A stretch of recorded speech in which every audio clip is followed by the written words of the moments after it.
There was a previous tractor called the 2305. It was made in Japan by a company called Yanmar. It was just Yanmar made the entire tractor and they shipped it. We sold it. And this was the instructions given to our product team. And it was very successful. It was the number 2 in market share. It was very successful.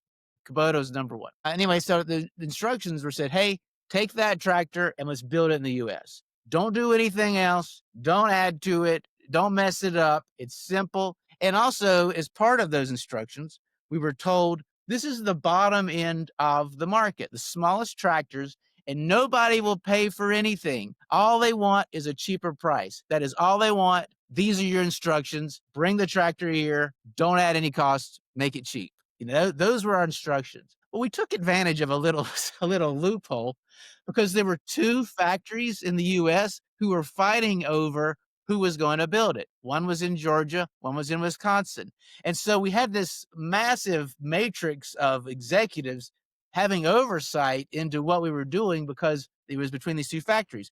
Well, that oversight meant that we had the opportunity to sort of make a bunch of decisions, just do a bunch of stuff, because it wasn't entirely clear who was in charge, because you had to go way up the ladder. We took advantage of that. We did not follow our instructions. We looked at this market and we studied it, and we realized there were lots of jobs customers wanted to do, especially, well, when you look at jobs it's not just the jobs you perform with your tractor. There's another category of jobs that people perform as they actually use the product. And I will give one very specific example. They had to change their mower deck or remove the mower deck. The mower deck is underneath the tractor. Sometimes it's called a belly mower or a mid mower.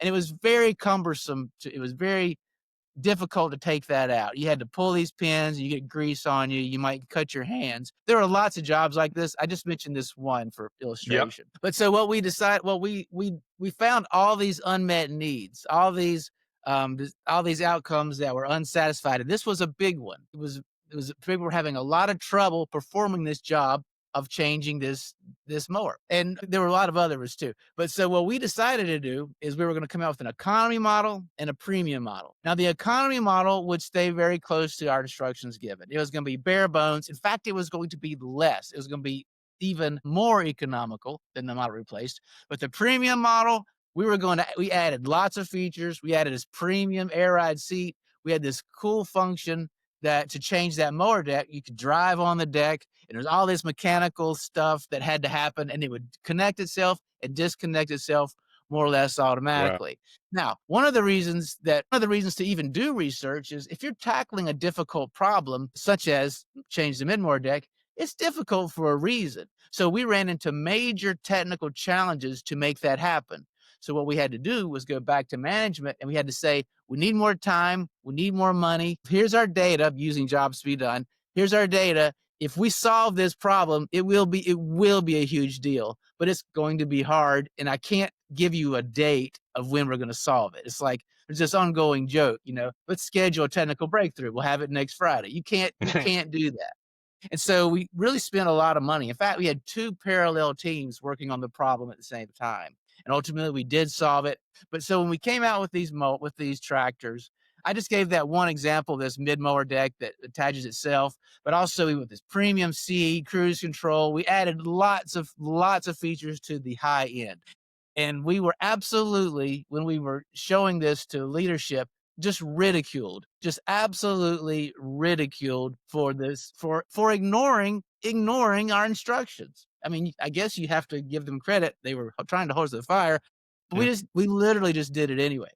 And when the tractor came out, so the economy and the premium, but the premium was quite a bit more expensive. And guess what? The premium outsold the Wow. economy.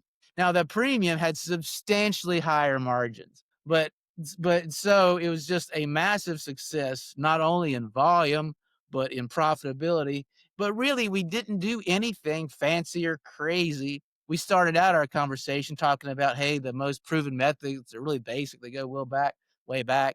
We looked at what jobs the customers wanted to accomplish. We looked at what was difficult. We looked at the competition, and also this was something they weren't doing very well. So we really didn't do anything fancy other than, I mean, we definitely took a risk in not following instructions. But then, of course, what happens when it's a big success? there's no shortage of people taking credit for it. I can tell you that. Brilliant. Well done. Absolutely. Well done.